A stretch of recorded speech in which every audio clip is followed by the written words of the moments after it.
பெருவாரியான மக்கள் வந்து குளிர் வசதி பெற்ற ஒரு ஆபீஸோ வீடோ அதுக்கப்புறம் இரவு படுக்கையோ எல்லா நேரமும் வந்து ஒரு ஏசிலேயே இருக்கக்கூடிய ஒரு சூழல். நம்மள எத்தனை பேர் சைக்கிளில் நம்மளுடைய அலுவலகத்துக்கு போறோம்?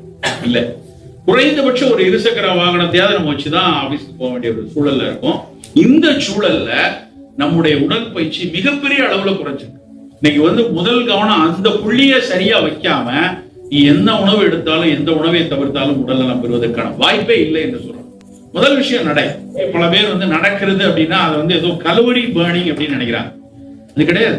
கலோரியும் பர்ன் ஆகுது அப்படி எடுத்துக்கலாம். நடக்கும் போது ஒரு 150 180 கலோரி 200 கலோரி அதிகபட்சம் பர்ன் ஆகும். ஆனா நடை வெறும் கலோரியை மட்டும் எரிக்கிறதா அப்படின்னு பார்த்தீங்கன்னா அது இல்லை. ஒரு சாதாரணமான ஒரு நடையில இரத்த நாளங்கள், மிக நுண்ணிய இரத்த நாளங்கள், மைக்ரோவாஸ்குலார் சொல்லுவாங்க.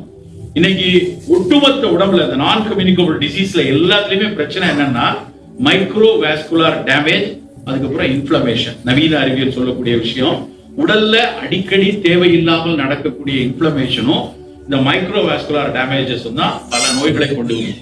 இந்த ரெண்டையும் கட்டுப்படுத்துவதற்கான காசில்லாத உடலுக்கு மிகப்பெரிய அளவுல கொடுக்கக்கூடிய ஒரு பெரிய விஷயம் வந்து நடைபயிற்சி. ஒவ்வொரு நாளும் நடக்கணும். நான் வந்து வாரத்துக்கு 3 நாள் நடக்கிறேன் சார். சில பேர் சண்டே லீவ் விடுறாங்க, ஆபீஸ்ல விடுறாங்க இல்லையோ, நடக்கிறதுக்கு லீவ் விடுறாங்க. நவீன அறிவியல் வேற நீ 5-6 நாளாவது நட அப்படின்னு சொன்ன உடனே இவன் 5ல இருந்து இன்னும் 2 நாள்ல அடிஷனல் இயல் எடுத்து போட்டுறான்ல. சிஎல் கொடுத்தாச்சு, நம்ம இயல் சேர்த்து எடுத்து 3 நாள் நடக்கிறேன். அப்படி நடக்கிறது சரி கிடையாது. நவீன அறிவியல் அகைன் என்ன சொல்றது, ஒரு நாளைக்கு 10,000 அடிகள் நடக்கணும் குறைந்தபட்சம் அப்படின்னு சொல்றாங்க. யார் ஒருவர் சரியாக ஒரு சர்க்கரை நோயாளியோ ஒரு மாரடைப்பு நோயாளி, ஆல்ரெடி மாரடைப்பு வந்து அவதிப்பட்டவங்களோ சரியாக நடந்தாங்கன்னா அதுல கிடைக்கிற முதல் பயன் வந்து சிறுநீரகம் பாதுகாப்பார். ஏன்னா சர்க்கரை நோயில பெரிய பிரச்சனை, நாம் சர்க்கரை நோயாளி அப்படின்னு முத்திரை வந்துருச்சு அப்படின்னாலே சிறுநீரகத்துல கொஞ்சம் பாதிப்பு இருக்கும். அந்த சிறுநீரகத்துல இருக்கக்கூடிய லேசான பாதிப்பு மிக அதிகமான பாதிப்பாக மாறாமல் தடுப்பதற்கு நடைப்பயிற்சி ஒண்ணே போதும். நல்லா நடக்க நடக்க நடக்க அந்த உள்ள போகிற அந்த சிறுநீரகத்துக்குள்ள ரொம்ப நுண்ணிய ரத்த நாளங்கள் இருக்கும். நீங்க ஒரு சிலர் உங்களுக்குள்ள அனுபவம் இருக்கலாம். டெல்மிசார்டான் அப்படின்னு ஒரு மாத்திரை கொடுப்பாங்க. டெல்மா அப்படின்லாம் ஆங்கில மருந்து அதுல வரும். ஓல்மிசார்டான், டெல்மிசார்டான்ங்கிற மாத்திரைகளை வந்து எதற்கு பரிந்துரைப்பாங்க அப்படின்னா ரத்த கொதிப்பு குறையறதுக்கு மட்டும் இல்ல, சிறுநீரகத்துக்குள்ள போகக்கூடிய அந்த ரத்த நாளங்களுக்குள்ள அந்த வேகம், ஒரு மிக நுண்ணிய ரத்த நாளங்களுக்குள்ள அந்த ரத்தம் உள்ள போகும்போது ஒரு டர்புலன்ஸ் எஃபெக்ட் இருக்கும். எப்படி வந்து ஒரு டேம்ல ஷட்டரை லேசா திறந்தா தண்ணி பீச்சி அடிச்சு புகையா நுரையா வர்ற ஒரு தன்மை இந்த நுண்ணிய ரத்த நாளங்களுக்குள் ரத்தம் போகும்போது வரும். அதனால சிறுநீரக நாளங்கள் பாதிப்படையும். அது பாதிப்படையாமல் இருக்கணுங்கிறதுக்காக அந்த ரத்த கொதிப்பு மாத்திரையை கொடுப்பாங்க. அந்த பணியை நம்ம நடை செய்கிறதுங்கிறோம். நடக்கும்போது அந்த மைக்ரோவாஸ்குலர் டேமேஜஸ் நடக்காம சிறுநீரகம் பாதிக்காமல் இருப்பதற்கான தன்மையை கொடுக்கிறது அப்படின்னு சொல்றாங்க. இது மட்டும் இல்ல, உடல் எடை குறையும், அப்புறம் தொப்பை குறையும், மொத்தமாக ஒரு புத்துணர்வு கிடைக்குங்கிறதுலாம் அடிஷனல் பெனிஃபிட். இன்னொரு மேஜரான பெனிஃபிட் என்னன்னா நடைப்பயிற்சியில வந்து மனம் குதூகலம் அடையும். நல்லா கவனிச்சு பாத்தீங்கன்னா நடைப்பயிற்சி ரெகுலரா போயிட்டு இருக்கவங்களுக்கு தெரியும், ஒருவேளை 1 நாள் 2 நாள் நடக்கலைன்னா ஏதோ ஒரு விஷயத்தை இழந்த உணர்வு நமக்கு வரும். ஒரு தினசரி ஒரு மனதிற்கான ஒரு பயிற்சியும் அது ரொம்ப முக்கியம். சரி, எப்படி நடக்குது? அப்படியே விண்டோ ஷாப்பிங் பாக்குற மாதிரி பராக் பார்த்துட்டு மெதுவா நடக்கிறதுக்கு வந்து நடைப்பயிற்சின்னு பேரு கிடையாது. நல்ல கைகளை வீசி நடக்கும். கைகளை வீசி ஓரளவுக்கு ஓடுவதற்கு முந்தைய அளவுல நம்ம நடை பண்றதா ரொம்ப சிறப்பான ஒரு விஷயம், ரொம்ப முக்கியமான விஷயம். அதான் பூங்காக்கள் வந்து உருவாக்குனதுல மிகப்பெரிய பலன் வந்து நடைதான். சென்னையில வந்து பெரிய அளவுல கூட்டம் வந்திருக்கு. அது ரொம்ப வரவேற்கக்கூடிய ஒரு விஷயம்.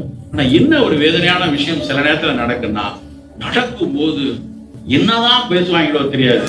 எடப்பாடி என்ன பண்ணாரு, மோடி என்ன செய்யறாரு, இவன் சரியில்லை, அவன் சரியில்லை, அது இல்லை, சத்தமா ஒருத்தர் பயங்கரமா, அது ஒரு 3 கட்சி 4 கட்சிக்காரங்க இருந்துட்டாங்கன்னு போதும் அப்படி ஒரு விவாதத்தோட நடப்பாங்க. அது தவிர்க்கப்படலாம். நீங்கள் வந்து ஒரு நடை முடித்து விட்டு கொஞ்ச நேரம் அதை பத்தி விவாதிக்கலாம், தப்பு இல்லை. நடக்கும் போது முழு எமோஷனை வந்து அதுல கொட்டி அந்த முழுமையா அப்படியான ஒரு உரையாடலோடு நடக்கிற நடையில உடலுக்கு வலு கிடைக்கும்.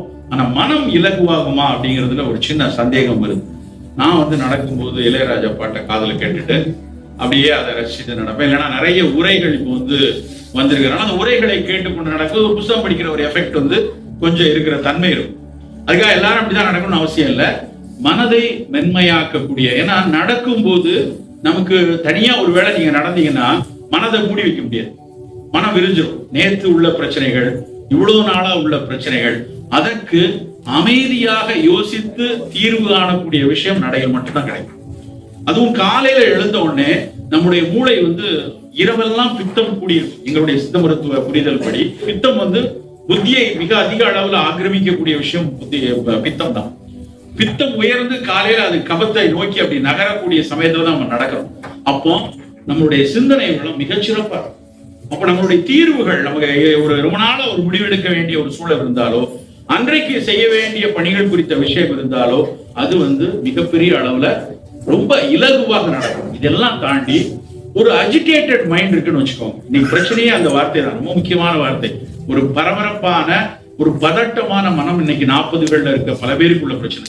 அந்த பரபரப்பான பதட்டமான மனதுல நம்மளால சில தீர்வுகளை சரியா எடுக்க முடியாது. அந்த தீர்வுகளை அதை டியூன் பண்ணி தருவதற்கு அந்த நடைப்பயிற்சியில் உள்ள மனம் மிகப்பெரிய அளவுல உதவி செய்யும். இவ்வளவு பயன் இருக்கிற நடைப்பயிற்சியை நம்ம விடவே கூடாது, மிக மிக முக்கியம். நடந்து முடிச்சுட்டு ஒரு 10 நிமிட ஓய்வுக்கு அப்புறம் நீங்க மூச்சு பயிற்சியோ, ஆசன பயிற்சியோ, தியான பயிற்சியோ எது வேணாலும் நம்ம எடுத்துக்கொள்ளலாம். அது ஒரு 20 நிமிடம் எடுத்துக்கொள்ளலாம். யோகாசனத்துக்கும் மதத்திற்கும் துளி கூட சம்பந்தம் கிடையாது. நல்லா தெரிந்து கொள்ளுங்க. மதங்களை எதிர்த்தவர்கள் தான் யோகாசனத்தை படைச்சவங்க. மதங்களை எதிர்த்தவர்கள் தான், கடவுள் இல்லை என்று சொன்னவர்கள் தான் மூச்சு பயிற்சியை சொன்னாங்க. ஆனா உள்டாவா மாறி போச்சு. மொத்தமா அது மதங்களால் கைப்பற்றப்பட்டு மதத்தின் அடையாளமாகப்படுது. நமக்கு அவசியமே இல்லை. நம்ம எந்த மதமாக இருக்கலாம், எந்த இனத்தவராக இருக்கலாம், எந்த ரேஸா இருக்கலாம், என்ன வேணாலும் இருக்கட்டும். இது மனிதன் கண்டறிந்த உள்ளுறுப்புகளுக்கான உடற்பயிற்சி. அதை நெறிப்படுத்தியிருக்காங்க பல வகையில நெறிப்படுத்தி நிறைய. அதுக்கப்புறம் இந்த சிவானந்த சுவாமிகள் மாதிரியானவங்க முதல்ல அதை உடல் நலத்துக்காக அதை திரும்ப மீட்டெடுத்து கொண்டு வந்தாங்க. அதுக்கப்புறம் பல ஸ்கூல் ஆஃப் யோகாஸ் திரும்ப அதை மதங்கள்ல இருக்கக்கூடிய மதக்கூடங்கள் அதை ஒரு எப்படி கிறிஸ்துவ மதம் ஒரு பள்ளிகளையும் கல்வியையும் ஒரு விஷயமாக வைத்து தங்களுடைய மத போதனைகளை வைத்தாங்களோ, அது மாதிரி இன்னைக்கு யோகத்தை அவங்க எடுத்துட்டு போறாங்க. நம்ம அந்த சர்ச்சைக்குள்ள போகவே வேண்டியதில்லை. உடல் நலம் சார்ந்து உடலுக்கு ஆரோக்கியமாக பல ஆய்வுகள் யோகாசனத்திலையும் தியானத்திலையும் அதனுடைய மூச்சு பயிற்சிகள் இருக்கும். கண்டிப்பா நடந்து முடிச்சதுக்கு அப்புறம் ஒரு 5 நிமிடம் 10 நிமிடம் ஓய்வு எடுத்துட்டு அந்த 10 நிமிடத்துக்கு அப்புறம் சில மணித்துளிகள், ஒரு 20 நிமிஷமோ 30 நிமிஷமோ சரியான ஒரு வழிகாட்டுதலோட கொஞ்சம் மூச்சு பயிற்சி செய்து கொள்றது மிகச்சிறப்பா இருக்கு. அதுக்கப்புறமும் நேரம் இருக்கு, சில வகையான சின்ன கேப்சர்ஸ், சின்ன பிளாப், அது மாதிரியான, அதாவது எந்திரங்கள் இல்லாத பயிற்சி போதும். உடலினுடைய எடைய கைகளால் கால்களால் தாங்கி செய்யக்கூடிய பயிற்சி தான் மிகச்சிறப்பு என்று உலகம் முழுக்க இருக்க உடற்பயிற்சியாளர்கள் சொல்றாங்க. நம்ம ஒரு மிஷினை வச்சு இழுக்கணும், ஒரு எடையை நம்ம தூக்கணும்னு அவசியம் இல்லை. உன் எடையை உன் கைகளும் உன் கால்களும் தாங்கக்கூடிய பயிற்சிகள். அதான் அன்னைக்கு இருக்கிற நம்மளுடைய குஸ்திமான்கள்ல இருந்து எல்லாரும் நமக்கு பயிற்சி கொடுத்தது அதுதான். தண்டாலோ பஸ்கியோ அது மாதிரியான விஷயங்களை நம்ம செய்து கொள்றது உடலை இருக்குவதற்கும் பயிற்சிக்கும் ரொம்ப முக்கியம். இதை செய்யாம எந்த உணவாலையும் எந்த மருந்தாலையும் முழுமையான ஆரோக்கியத்தை பெற முடியும்.